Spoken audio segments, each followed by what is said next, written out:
नमस्कार साथियों, आज का क्वेश्चन है यदि 5 बराबर 4 की पावर 1 और 6 बराबर 5 की पावर b, 7 बराबर 6 की पावर c और 8 बराबर 7 की पावर d है तो ए बी सी डी का मान बताइए। ऑप्शन में दिया है option A 4, option B 64, option C 6.5 और ऑप्शन डी 1.5। तो इस तरह के क्वेश्चन को हम मिनट सेकंडों में किस तरह से कर सकते हैं ये देखते हैं। तो क्वेश्चन इस तरह से है। तो सबसे पहले आपको क्या करना है, जो लास्ट वाली संख्या है यानी कि 8 बराबर 7 की पावर डी, आपको ये ले लेना है। ठीक है, उसके बाद आप यहाँ देख रहे हैं जो 7 है, 7 के स्थान पर क्या है 6 की पावर सी, तो आप लिख सकते हैं 6 की पावर सी और इसकी पावर भी क्या है डी है। यानी कि अगर हम घातांक करनी के हिसाब से देखते हैं तो अब ये क्या हो जाएगा 6 की पावर सी डी।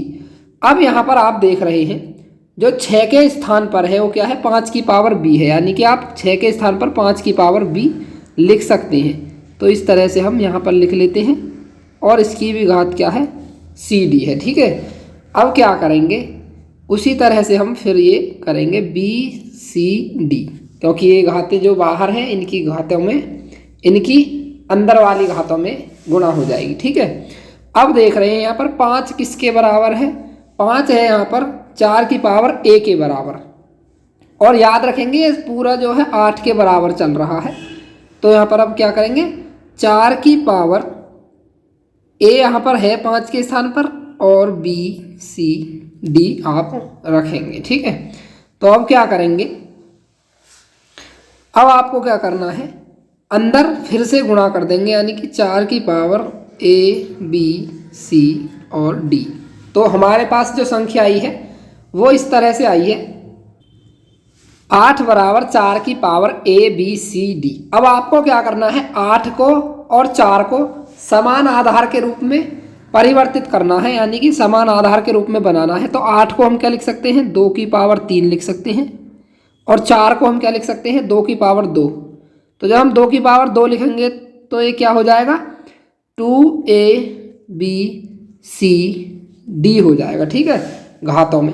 अब याद रखेंगे जब समान आधार हो और बराबर में घातें इस तरह से दी हों, जैसे कि यहाँ पर 2 की पावर 3 दिया है बराबर 2 की power a 2a b c d दिया है, तो ये 2 और ये 2 ये कैंसिल हो जाते हैं, ये दोनों क्या है कैंसिल हो जाते हैं और जो घातें हैं वो बराबर हो जाती हैं। तो हम लिख सकते हैं कि 2a b c d बराबर 3। अब हमसे वैल्यू पूछी है a b c d की। ठीक है, तो यहाँ पर लिख लेंगे a b c d। अब यहाँ पर 2 गुणा के रूप में है तो ये 3 के क्या भाग में चला जाएगा। ठीक है, और इसका उत्तर क्या होगा 2 से अगर हम 3 को कट करते हैं तो 1.5, यानी कि या तो आप 3/2 भी लिख सकते हैं या फिर 1.5 भी लिख सकते हैं, लेकिन ऑप्शन के हिसाब से हमें देखें तो ऑप्शन डी इस प्रश्न का सही उत्तर होगा। हमें ऑप्शन के हिसाब से ही देखना होता है। ठीक है, तो इस तरह से ऐसे क्वेश्चन को आप हल कर सकते हैं आसानी से। मैं ज़्यादा टाइम इसलिए ले गया हूँ इसमें क्योंकि ये समझाना पड़ा है। ठीक है, जब आप खुद करेंगे तो आपको ज़्यादा टाइम इसमें नहीं लगने वाला है। मैं ऐसे ही वीडियो आपके लिए बनाता हूँ। आप मेरे चैनल से जुड़ने के लिए चैनल को सब्सक्राइब कर सकते हैं और बेल आइकन को प्रेस कर सकते हैं, क्योंकि जब मैं नया वीडियो अपलोड करूंगा तो उसका नोटिफिकेशन आपको टाइम से मिल जाएगा और कुछ अच्छा आपके लिए क्या है उपलब्ध हो सकेगा।